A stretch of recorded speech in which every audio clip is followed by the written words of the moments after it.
विरोध करते, कारण त्याला माहीत असते की बुद्धीला त्याचे कल्पनारूप जाणता येऊ शकते. बुद्धीच्या विवेक ज्ञानाने मनाचे मिथ्या स्वरूप उघड होऊ शकते, म्हणून मन तिच्यापासून दूरच राहते. पण मनाला अहंकार मात्र जवळचा वाटतो. त्याचे अस्तित्वच अहंकारावर अवलंबून असते, म्हणून ते त्या अहंकाराच्या उरावर चढून बलवान होत असते. बुद्धीच्या पकडीबाहेर राहून पण अहंकाराच्या उरावर बसून ते आपली सगळी कामे करून घेत असते. जसे लहान मुलांना बरोबर माहीत असते की आपल्याला जर खाऊ हवा असेल तर तो आईकडूनच मिळवावा. बापाला सांगितले तरी बाप देणार नाही याची पोरांना खात्रीच असते, म्हणून ती आईला लाडी गोडी लावतात, बापाला नाही. तसेच या मनाचेही असे असते, ते अचूकपणे अहंकाराच्या उरावर बसते, पण बुद्धीच्या जवळ जात नाही. अंतःकरणाच्या 4 वृत्तींमध्ये चित्तही असते, पण तो मनाचाच एक विशेष भाग असल्याने त्याचा आधार घेण्याचा प्रश्नच येत नाही. मनाला चित्त होऊन स्थिर व्हायला नकोच असते. अहंकार मात्र मीपणाने आणखी वासना वाढवत असतो, त्यामुळे मनाला तोच फार जवळचा वाटतो. या उलट बुद्धीजवळ चोखंदळपणा असतो, ती योग्य निवडत असते. मन संकल्प विकल्पांच्या रूपाने जे काही समोर जाणते त्याचे ती बुद्धी लागलीच विश्लेषण करते. मग तिच्या समोर जे जे काही आणेल त्यातील चांगले वाईट ती लगेच सांगते. तेही मनाला सहन होत नाही, रुचत नाही, म्हणून मन बुद्धीपाशी जायला मागत नाही. दिवा स्वप्न बघणाऱ्यांची गोष्ट. वाया मन हे नाव ये रवी कल्पनाची सावेव, जयाचे निसंगे जीव दशा वस्तू. श्री माऊली म्हणतात की खरे तर या मनाला मन हे नाव देणेही व्यर्थच आहे. प्रत्यक्षात मन ही अहंकाराच्या आश्रयाने नांदणारी मूर्तिमंत कल्पनाच असते. परमपूज्य सद्गुरू श्री मामा या संदर्भात एक फार सुंदर गोष्ट सांगत असत. एक निरुद्योगी आळशी माणूस होता. दिवा स्वप्न पाहण्याशिवाय तो आयुष्यात दुसरा काहीही उद्योग करीत नसे. दिवा स्वप्न म्हणजे दिवसाच्या झोपेत पडणारे स्वप्न. त्याला एकदा रस्त्याने जाताना एक सोन्याची मोहर सापडली.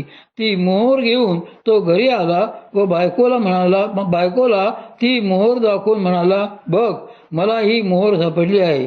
आता मी काहीतरी उद्योगधंदा सुरू करीन. चोख व्यापार करून काही काळातच फार मोठा श्रीमंत व्यापारी होईल. ते ऐकून बायको म्हणाली, ते ठीक आहे, पण तुमचा विचार नेमका कोणता उद्योग करण्याचा आहे? त्यावर तो म्हणाला, त्याचा विचार मी सावकाशपणे करीन. मग त्याने ती मोहर बायकोपाशी दिली आणि नेहमीप्रमाणे जेवून खाऊन तो स्वयंपाकघरात जाऊन झोपला. तिथे त्याच्या स्वयंपाकघरात एका कोपऱ्यात मडक्यांची एक उतरंड बांधलेली होती. पूर्वीच्या काळी एकावर एक अशी मडकी रचून ठेवत असत आणि त्यातल्या सगळ्यात खालच्या मडक्यात पैसे साठवून ठेवलेले असत. तो मनुष्य स्वयंपाकघरात त्या उतरंडीजवळच झोपला होता. मांजर उंदीर वगैरे काही आलेच तर हाकलावे म्हणून झोपताना त्याने आपल्याजवळ एक काठी पण घेऊन ठेवली होती. पडल्याच त्याचा डोळा लागला. मनोरथ व्यर्थ ठरते. झोपेत जाताच तो दिवा स्वप्न बघायला लागला. त्याने पाहिले की आपण बाजारात गेलो आहोत. तेथे त्याने सुवर्ण मोहरांचे फुटाणे विकत घेतले आणि मोलमजुरी करणारे कष्टकरी लोक जिथे मोळ्या विकत बसतात तिथे जाऊन तो बसला. ते मोल विके दिवसभर कष्ट करून झाल्यानंतर काहीतरी खायला विकत घेत, त्यामुळे त्याने त्याच्याकडूनच फुटाणे विकत घेतले.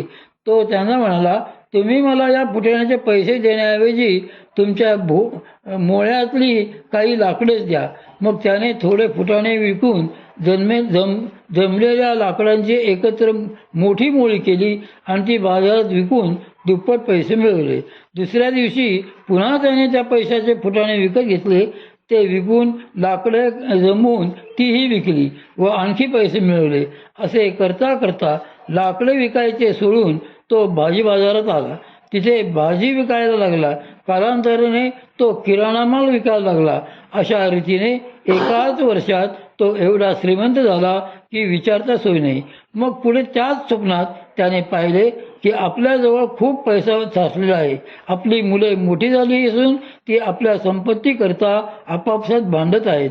बाबा, मी हे घेणार, मला ते पाहिजे अशी भुणभुण करीत आहेत.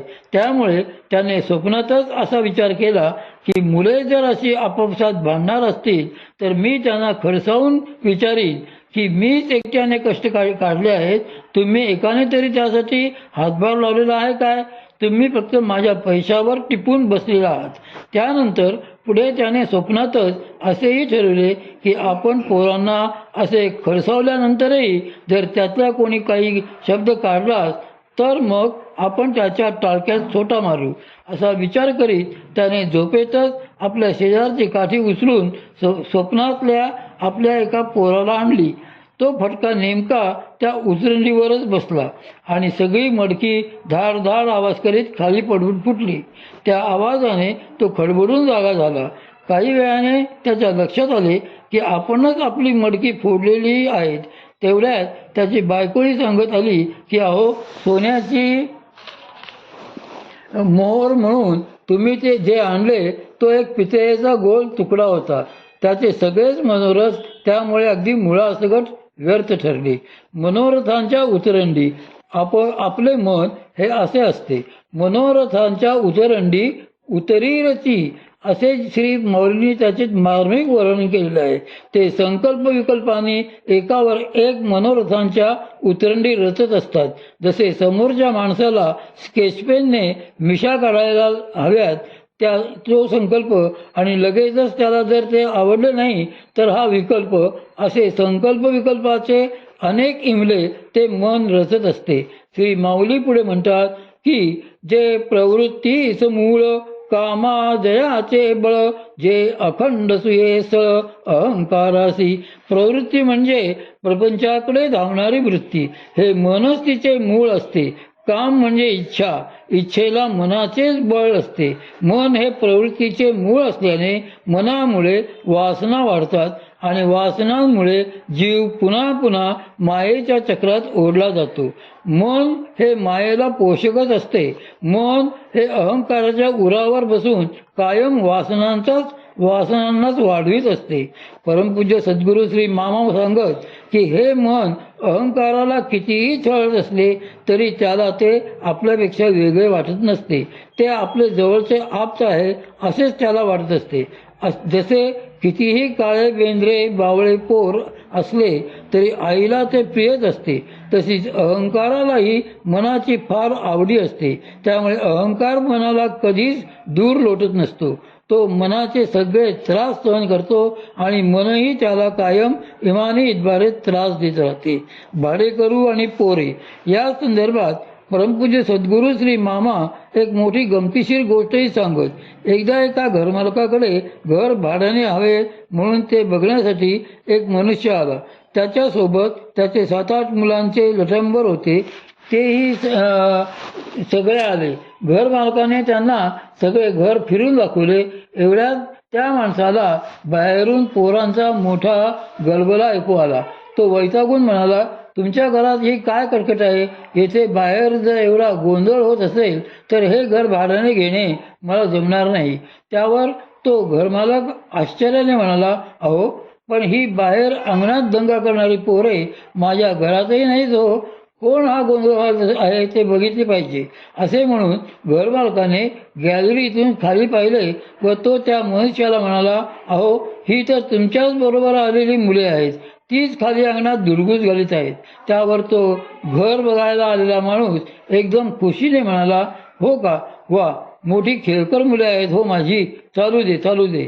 म्हणजे बाहेरची मुले जर असतील तर कटकट, पण स्वतःचीच आहेत म्हटल्यावर तीच पोरे त्याला चांगली खेळकर वाटायला लागली. त्याचप्रमाणे अहंकाराला हे मन स्वतःचे जवळचे वाटत असल्यामुळे ते जरी त्याला त्रास देत असले तरी त्याला त्या त्रासाचे काही वाटत नसते. श्री माऊली या मनाबद्दल पुढे सांगतात की द्वैत जेत उठी अविद्या जेणे लाठी, जे इंद्रिया ते लोटी विषयान माझी. संकल्पे सृष्टी घडी सवेची विकल्पूनी मोडी, मनोरथांच्या उतरंडी उतरी रची.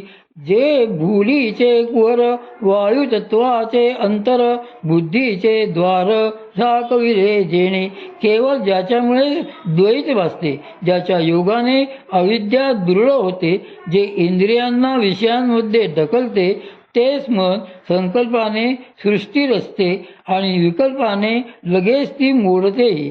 याप्रमाणे मनोरथांच्या कल्पनांच्या नाना उतरंडी ते मांडते व मोडते. हे मन भ्रमाचे भांडार असून वायूचेही अंतरंग आहे. बुद्धीचे सत्सत विवेकरूपी द्वार त्याने झाकून ठेवलेले आहे. असे हे मन विचित्र कारभार करणारे असते. म्हणून श्री माऊली सांगतात, मनाला स्थैर्य देणारे स्थान.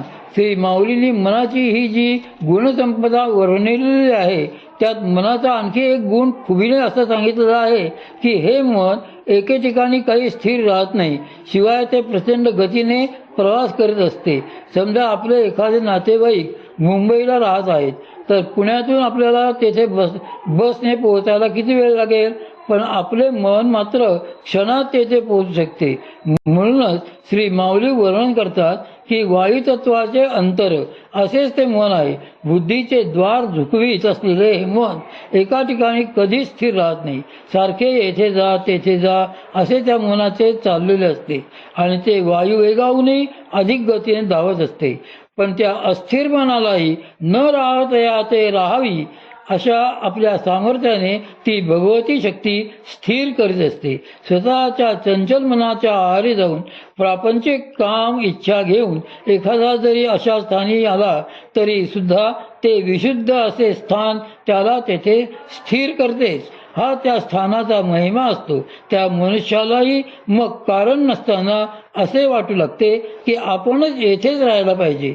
एवढे त्याचे सतत अस्थिर असलेले चंचल मन, पण त्यालाही त्या स्थानी थांबण्याची इच्छा होते.